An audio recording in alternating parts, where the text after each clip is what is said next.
നമ്മളൊക്കെ പറയും ഭർത്താക്കന്മാരെ വിളിക്കാനിട്ടാണ്, അവർക്ക് ആവശ്യമുള്ളത് കൊടുക്കാനിട്ടാണ്. എല്ലാം കൊടുത്ത ഭർത്താവും ഇങ്ങനെ എന്റെ മുമ്പിൽ പൊട്ടിക്കരഞ്ഞിട്ട് പറഞ്ഞു, എന്നിട്ടും അവൾ എന്നെ വിട്ടിട്ട് ഇറങ്ങിപ്പോയി. സ്ഥാനേ എന്റെ പ്രിയപ്പെട്ട സഹോദരങ്ങളെ, സഹോദരിമാരെ, അതുകൊണ്ട് എനിക്ക് നിങ്ങളോട് പറയാനുള്ളത്, എല്ലാം നഷ്ടപ്പെട്ട് ഭർത്താവിനെ വിട്ടിട്ട് ഇറങ്ങിപ്പോകുന്ന ഭാര്യമാരുടെ, മാതാപിതാക്കളെ വിട്ടിട്ട് ഇറങ്ങിപ്പോകുന്ന ഓരോ കഥ കേൾക്കുമ്പോ അല്ലാഹു നമ്മുടെ ഭാര്യമാരെ സാലിഹാത്തുകളാക്കി തരട്ടെ. എങ്ങനെയുള്ള ഭാര്യമാരെന്നറിയോ?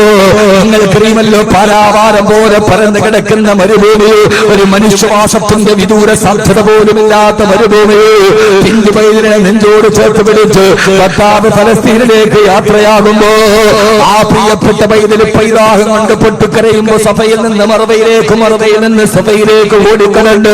കൽപ്പാടത്തിന്റെ ഇടയിൽ നിന്ന് നിർഗലിച്ചു വന്ന ജലസരത്തുകൾ കൊണ്ട് ജലപാനം ചെയ്ത് ആ പ്രിയപ്പെട്ട മകനെ വളർത്തു വലുതാക്കി 8 വർഷക്കാലം വളർത്തു വലുതാക്കുമ്പോ ആരാരും കടന്നു വരാത്ത മക്കയുടെ ഊഷരഭൂമിയിൽ ആരുമില്ലാതെ തന്നെ മകനായ ഇസ്മായിലിനെ വളർത്തു വലുതാക്കി 8 വർഷം കഴിയുമ്പോഴാണ് ഫലസ്തീനിൽ നിന്ന് പിതാവായ ഇബ്രാഹിം നബി വരിക. തന്റെ പ്രിയപ്പെട്ട പിതാവ് വരുമ്പോ മാറി നിന്നില്ല, ഓടിച്ചെന്ന് സലാം പറഞ്ഞ് തന്റെ പ്രിയപ്പെട്ട പിതാവിനെ കൈപിടിച്ചു കൊണ്ടുവന്ന് അന്ന് രാത്രിയിൽ കിടക്കുമ്പോ സ്വപ്നം കാണുകയാ. രാവിലെ എഴുന്നേറ്റിട്ട് 8 വർഷം കഴിഞ്ഞ് വീട്ടിൽ വന്ന ഭർത്താവ് രാവിലെ ഭാര്യയോട് പറയുന്നതെന്താ? മോളെ ഹാജറ, നിന്റെ മകനായ ഇസ്മായിലിനെ ബലി കൊടുക്കാൻ അല്ലാഹു പറഞ്ഞിരിക്കുന്നു. ഹാജറ, കേട്ടുപടയൊരു ചരിത്രത്തിന്റെ പിന്നാമ്പുറത്തേക്ക് നിങ്ങളെ ഞാൻ മാടി വിളിക്കുകയാ.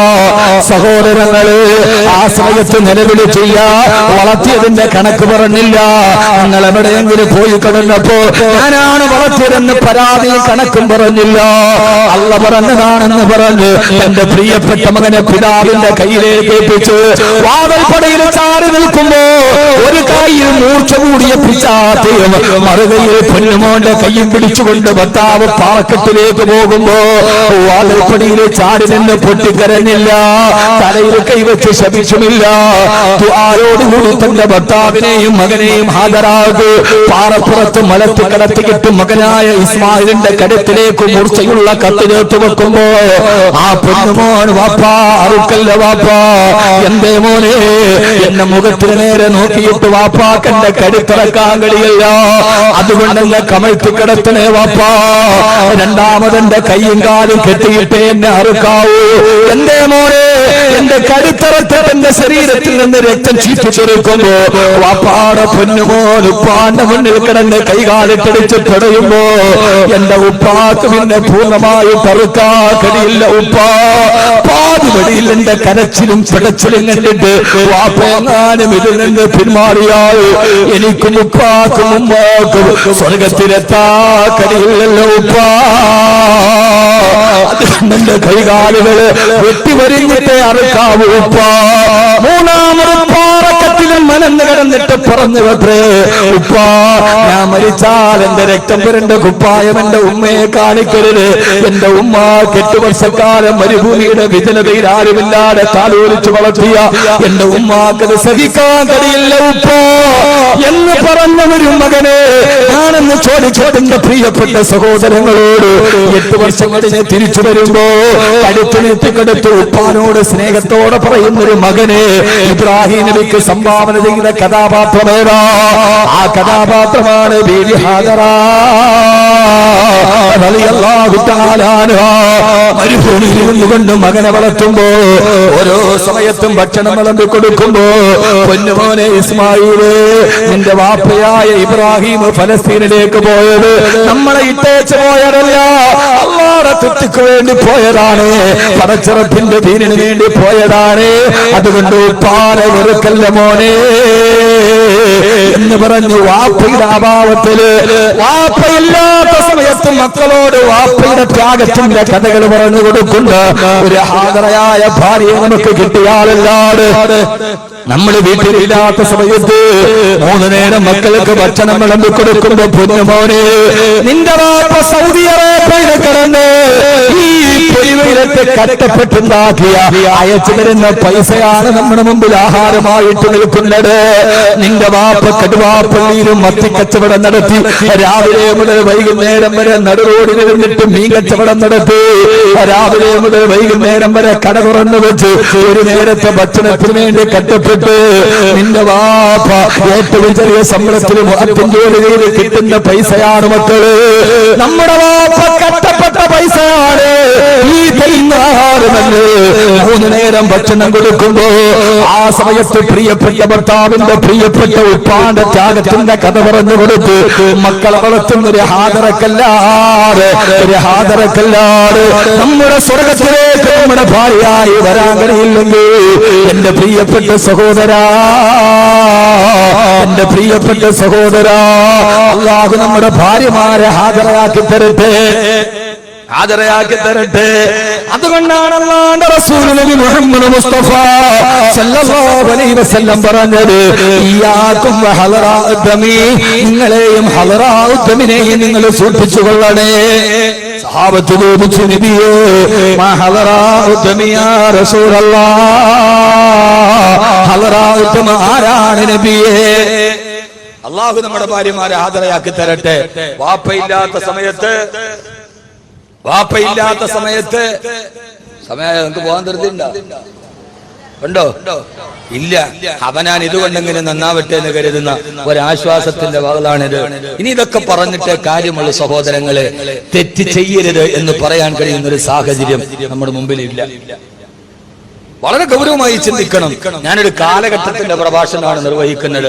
നിങ്ങൾ വ്യഭിചരിക്കരുത് എന്ന് പറയാൻ കഴിയുന്ന ഒരു സാഹചര്യം നമ്മുടെ മുമ്പിലില്ല. കാരണം കൈ തൊട്ടാൽ വ്യഭിചാരമാണ്, കണ്ണ് തുറന്നാൽ വ്യഭിചാരമാണ്. നിങ്ങളൊരു അന്യ പെണ്ണിന്റെ മുഖത്ത് നോക്കരുത് എന്ന് പറയാൻ കഴിയുന്ന ഒരു സാഹചര്യമില്ല. കാരണം എഞ്ചിനീയറിംഗിന് പഠിക്കുന്ന മോളുടെ കൂടെ അവന്റെ കൂടെ പഠിക്കുന്ന ഒരു കുട്ടി വന്ന് ഒരു ബൈക്കിൽ ഇറങ്ങിയാലും വാപ്പാക്കും ഉമ്മാക്കും മുതൽ തെറ്റായിട്ട് തോന്നാറില്ല. മോൾ എഞ്ചിനീയറിംഗിന് പഠിക്കുക, 10ാം ക്ലാസ്സിൽ പഠിക്കുന്ന മോൾ ആ കൂടെ പഠിക്കുന്ന ഒരു കൂട്ടുകാരന്റെ ബൈക്കിൽ വന്നിറങ്ങി. അപ്പോഴും ഉമ്മയും വാപ്പയും പറയുന്നത് അവര് ക്ലാസ്മേറ്റ്സ് അല്ലേ എന്ന്. അതെന്താ? അവന് കാള മത്സരത്തിൽ കൊണ്ടാകാൻ വേണ്ടി ചണ്ടത്തം വന്ന മൂരിക്കളയാൻ ഒന്നും സംഭവിക്കാതിരിക്കുക. എത്ര ലാഘവത്വത്തോടെ, ഞാൻ ചില സമയത്ത് ചില ഭാഷ പറഞ്ഞവർക്ക് ഇഷ്ടപ്പെടണമെന്നില്ല, എത്ര ലാഘവത്വത്തോടെ നമ്മൾ കാണും. എന്നിട്ട് എന്തേലും ആയാൽ പിന്നെ കൊണ്ട് പള്ളിക്കുട്ടി പൈസ ഇട്ടിട്ട് കാര്യമില്ല. നമ്മൾ നോക്കേണ്ട കാര്യം ഉണ്ടാകണ്ടേ, ആദ്യം നമ്മുടെ ഭാര്യ ഹാജരാവണം. അള്ളാഹു അങ്ങനെ ആക്കി തരട്ടെ. വാപ്പ ഇല്ലാത്ത സമയത്ത് മക്കളെ ഒരു പെൻസിൽ കടിച്ചു കളയുമ്പോൾ പോലും മക്കളെ ഇത് വാപ്പയുടെ വിയർപ്പിന്റേതാണ് എന്ന് വാപ്പ ഇല്ലാത്ത സമയത്ത് വാപ്പയുടെ ത്യാഗത്തെക്കുറിച്ചും മക്കളോട് പറഞ്ഞു കൊടുത്തു വളർത്തിക്കൊണ്ടുവരുന്ന ഒരു ഭാര്യയ്ക്ക് ഒരു നല്ല കുടുംബത്തെ സംവിധാനിക്കാൻ കഴിയും.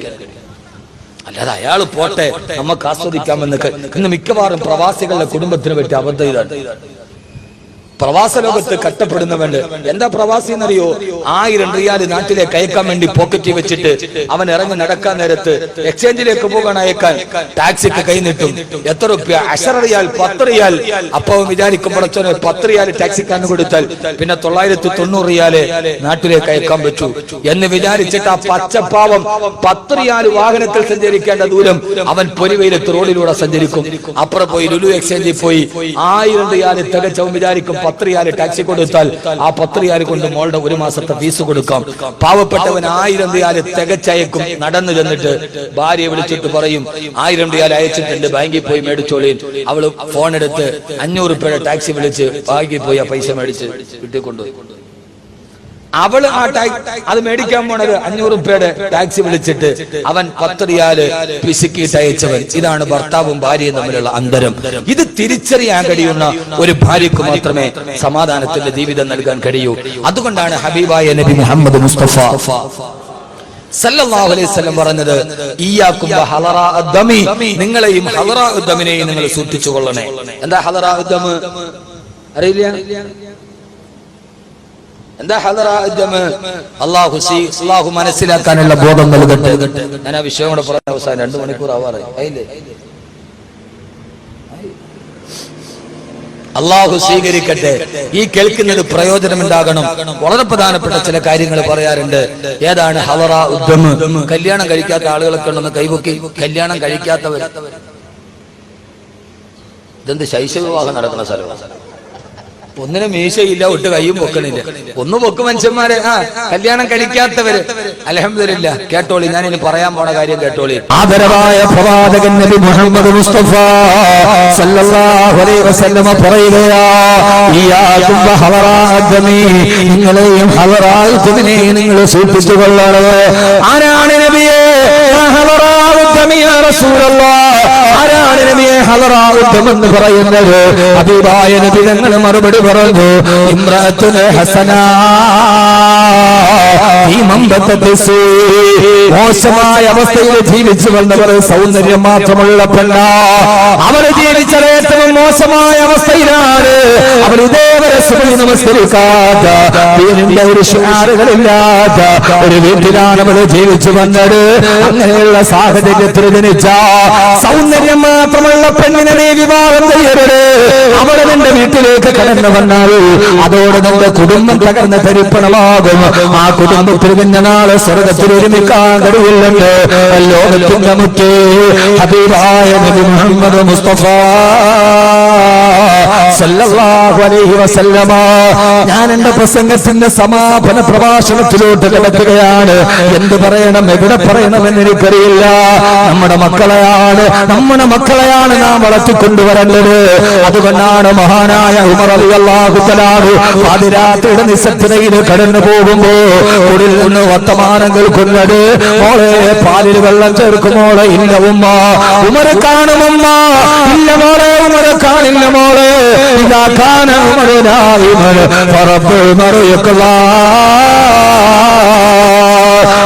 കണ്ടില്ലെങ്കിലും ഉമറിന്റെ റബ്ബ് കാണുമല്ലോ ഉമ്മ. ഉമർ റളിയല്ലാഹു തആല ഈ വർത്തമാനം കേട്ടു. രാവിലെ സൂര്യ നിസ്കാരം കഴിഞ്ഞ് തലേ ദിവസം ഈ വർത്തമാനം കേട്ട വീടിന്റെ മുമ്പിലെത്തി. വാതിലിൽ മുട്ടിയപ്പോ വൃദ്ധയായ ഉമ്മ വന്ന് വാതിൽ തുറന്നു. തൊട്ടു മുമ്പിൽ പൊട്ടിത്തെറിച്ചു നിൽക്കുന്ന ഉമറിനെ കണ്ടപ്പോ ആ പ്രിയപ്പെട്ട കൗമാരക്കാരി ഓടി വരികയാണ്. മുമ്പിലതാ ഉമർ നിൽക്കുന്ന പൊട്ടിത്തെറിച്ചു നിൽക്കുന്ന ഉമറിനെ കണ്ടപ്പോ പേടിച്ചരണ്ടു പോയി ആ പ്രിയപ്പെട്ട പൊന്നുമോ. ആരാണ് ഇന്നത്തെ പ്രഭാതത്തിൽ തന്റെ വാതിൽപ്പടിയിൽ നിൽക്കുന്നത്? ഇസ്രാ ഭരിക്കും കൈസലും നീട്ടുന്നതാ, കേട്ടുടന് വിറയ്ക്കുന്നതാ. ചക്രവർത്തിമാര് പേര് കെട്ടാല് പറക്കുന്ന ഉമർ റളിയല്ലാഹു അൻഹുവിനെ കണ്ടപ്പോ ഉമർ റളിയല്ലാഹു തആല ആ പെണ്ണിനോട് പറഞ്ഞു, പത്രമോള് വരുന്നു നീ ഉമറിന്റെ കൂടെ? എവിടേക്കാണ് അമീറുൽ മുഅ്മിനീൻ? എന്റെ മകനായ നാഫിന്റെ ഭാര്യയാവാ. തലേ ദിവസം രാത്രി സമയത്ത് പാലിന് വെള്ളം ചേർക്കാൻ ഉമ്മ നിർബന്ധിച്ചപ്പോ ആ ഉമ്മയോട് റബ്ബിനെ കുറിച്ച് പേടിപ്പിച്ചു കൊടുത്ത പൊന്നുമോള് തന്റെ മകനായ നാഫി റളിയല്ലാഹു അൻഹുവിനെ ഭാര്യയായി നിശ്ചയിച്ചു കൊടുത്തു. സയ്യിദുനാ ഉമർ ഇബ്നുൽ ഖത്താബ് റളിയല്ലാഹു തആല അൻഹു. കാരണം എന്താ? വളർന്നു വരുന്ന ചെറുപ്പക്കാരുടെ മക്കളുടെ മീശയുടെ വലിപ്പം കണ്ടിട്ട് പെണ്ണിന്റെ കയ്യിൽ കിടക്കുന്ന 200 പവന്റെ സ്വർണ്ണത്തിന് വില നിശ്ചയിക്കുന്ന പിതാക്കന്മാരെ, സ്വർണ്ണത്തിന് മാനദണ്ഡം നിശ്ചയിക്കുന്ന പണ്ട് കാലത്തുള്ള സ്വർണ്ണക്കടയിലെ ത്രാസ് കണ്ടിട്ടുണ്ടോ? നഖത്തിന്റെ വലിപ്പമുള്ള കട്ടികളാണ് ഇതിൽ തൂക്കാനുള്ളത്. ഇന്ന് നമ്മുടെ ജൂവലറികളിൽ ഇരിക്കുന്ന ത്രാസ് മലഞ്ചരക്ക് കടയിൽ ഒട്ടുപാല് തൂക്കാൻ വെച്ചിരിക്കുന്ന ത്രാസാണ്. കാരണം 20 കിലോ 30 കിലോ സ്വർണ്ണമാണ്. ജൂവലറികളിലും റബ്ബർ ഷീറ്റ് തൂക്കുന്ന ത്രാസുകളെ വെച്ച് 20 കിലോയും 30 കിലോയും ചന്തയിൽ മാത്സര്യ ബുദ്ധിയോടെ കോടികളറിഞ്ഞ് പകട് കളിക്കുന്ന സമുദായമേ, നിന്നെ മരുമകളെ തിരഞ്ഞെടുത്തപ്പോ ഉമർ റളിയല്ലാഹു അൻഹുവിനെ അറിയാം. രാത്രിയിൽ റബ്ബിനെ പേടിച്ചിട്ട് പാലിൽ വെള്ളം ചേർക്കാത്ത പെണ്ണ് തന്റെ മകനായ നാഫി വർഷങ്ങളോളം കിടപ്പറയിലേക്ക് വരാതിരുന്നാലും അവൾ തന്റെ മകന്റെ സ്ഥാനത്ത് വേറൊരാൾക്ക് കിടപ്പറയിൽ സ്ഥലം കൊടുക്കില്ല എന്ന് ഉമർ റളിയല്ലാഹു അൻഹുവിനെ നന്നായിട്ടറിയാം. എന്റെ പ്രിയപ്പെട്ട സഹോദരങ്ങളെ, ഈ ഒരു കാലാവസ്ഥയിലേക്ക് നമ്മൾ നടന്നു വന്നാലല്ലാതെ, ഈ ഒരു കുടുംബത്തിന്റെ ബന്ധത്തിലേക്ക് നമ്മൾ കടന്നു വന്നാലല്ലാതെ ഇത് മണ്ണോടെ അവസാനിക്കാനുള്ളതല്ലോ. നാളെ പടച്ചിറപ്പിന്റെ മുമ്പിലേക്ക് വരാനുള്ളതല്ലേ. അല്ലാഹു നമ്മളെ സ്വീകരിക്കുമാറാകട്ടെ. അങ്ങനെയുള്ള പെൺമക്കളെ, അതുകൊണ്ടാണ് പാതിരാ സമയത്ത് വീടുകളിൽ നിന്ന് രഹസ്യകാമകന്മാരെ പിടിക്കപ്പെടുക. പ്രണയമെന്ന മൂന്നക്ഷരത്തെ കാമമെന്ന രണ്ടക്ഷരവുമായി കൂട്ടിച്ചേർത്ത് പ്രണയമാണ് വലുതെന്ന് കരുതിയ ചെറുപ്പക്കാരാ, പൊന്നുമോനെ, പ്രണയം പണ്ടുമുണ്ടായിരുന്നടാ. പ്രണയം ഇരുവേറ്റപ്പടയിലും മുങ്ങിച്ചത്ത മൊയ്തീനുണ്ടാക്കിയ പ്രണയമല്ല. ഇത് ചങ്ങമ്പുഴയുടെ രമണനുണ്ടായപ്പോഴല്ല പ്രണയമുണ്ടായത്. പ്രണയം പണ്ട് കാലത്തും ഉണ്ടായിരുന്നു. ലൈലയും മജ്നൂനും പ്രണയമായിരുന്നു, ശുദ്ധമായ പ്രണയം. ആ പ്രണയമാണ്